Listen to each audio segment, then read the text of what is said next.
አንዱ ማን? ከነዓን። ኩሽ አልተረገመም። ኩሻይትስ አልተረገሙም።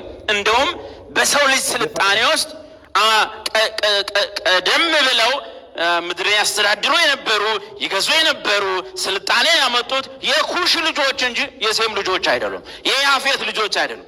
የያፌት ልጆች እንደ ዱር ሰው ሲኖሩ፣ የካም ልጆች ኪንግደም ነበራቸው። የኩሽ ልጆች ማለት ነው። ኩሽ የስልጣኔ ምንጭ ነው።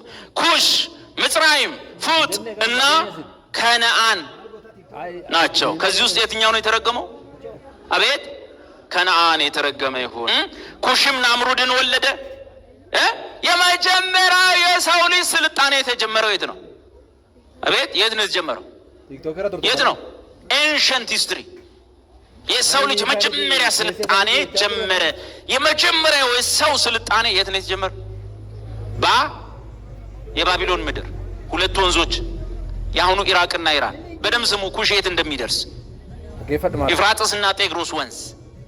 የመጀመሪያው ሰው በኢሪጌሽን በምናምን እርሻ ልማት የጀመረበት ሰው የሰው ልጅ ፍጥረት ሳይሆን መፈጠር፣ መኖር፣ መብላ፣ መጠጣ ሳይሆን ቴክኖሎጂ፣ ስልጣኔ፣ ሳይንስ የጀመረው በኩሽ ነው።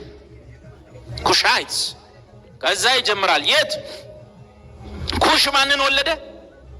አቤት ናምሩድን። ምን ማለት ነው? ናምሩድ የትኛው ነው?